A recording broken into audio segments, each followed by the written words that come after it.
You ever notice how some animated movies feel more disturbing than actual horror films? Not because of jump scares, but because something about them feels wrong. And Coraline is one of those movies because when you were a kid, it probably just felt like a weird, creepy movie about buttons and monsters. But when you rewatch it as an adult, it becomes genuinely unsettling. And the reason is simple. The real horror of Coraline has nothing to do with the monster. It's about how badly this world wants you to stay in it forever, and honestly, that's way scarier. The terrifying part is that the other mother doesn't look evil at first. She becomes everything Coraline is missing in real life: attention, comfort, excitement, love, amazing food. Someone who finally listens to her, and that already makes this movie darker than most horror films. Because real manipulation never looks dangerous in the beginning. It looks comforting, and if we're being honest, isn't that how most addictions work? Social media, games, endless scrolling. They don't feel harmful. They feel good. That's the trap. And this is where Coraline becomes genius, because this movie isn't really about buttons. It's about manipulation. When I was younger, I didn't fully understand why this movie stayed in my head for so long. Yeah, it was creepy, but there was something deeper about it that felt uncomfortable. And now I finally understand why the movie slowly makes you fall into the trap with Coraline.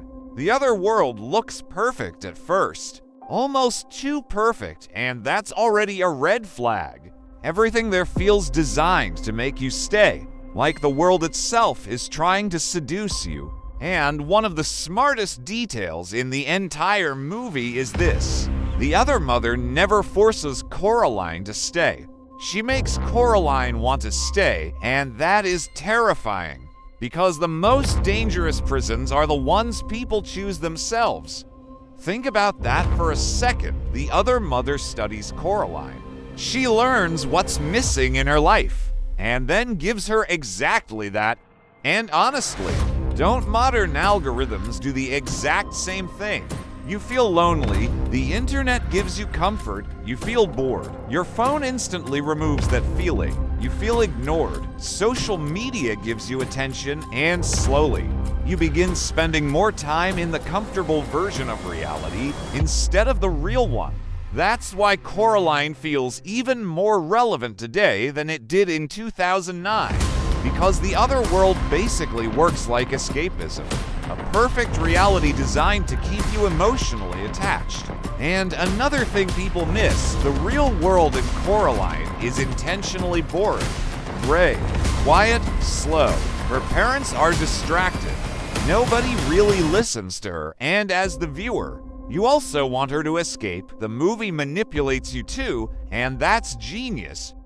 You start thinking, well, what's actually wrong with this world? The food is better, the people are happier, everything feels exciting, there's attention, there's love, there's color, and that's exactly how manipulation works.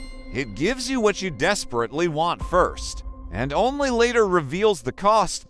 The scariest part of the movie for me now isn't even the final monster form of the other mother. It's realizing how close Coraline came to staying there forever, because honestly, if she had been just a little more vulnerable, she probably would have stayed, and that's terrifying. Because this movie understands something very real about people. If reality becomes painful enough, many people will choose illusion instead, even if it destroys them. And doesn't that feel painfully relevant now? People spend more time online, scrolling, escaping, building fake versions of themselves because real life is difficult. Real life is slower, messy, lonelier, just like Coraline's real world. And then there are the ghost children, which become way darker when you rewatch the movie as an adult, because they're basically a warning. Every single one of them once believed they had found the perfect world too, and they lost themselves. And the creepiest part, they probably didn't even realize when the trap closed around them, Because traps rarely look like traps. They look like comfort. They look like happiness. They look like escape. And that's why the button eyes are such a brilliant symbol. When you're younger, they just look creepy, but symbolically, they represent giving up your identity, your real vision, your real self. You stop seeing reality for what it truly is and become part of a fake world designed to control you. And honestly, that idea is way scarier than any monster, because if we're being real, a lot of people today would probably choose the other mother's world, because reality is exhausting and illusion feels safe. That's why Coraline is not a kid's movie. It's about loneliness, manipulation, escapism, comfort addiction, emotional control, fear of reality, and maybe the scariest part of all is how attractive the escape looks. So let me ask you one final question. If you found a door to the perfect version of your life, would you really stay away from it?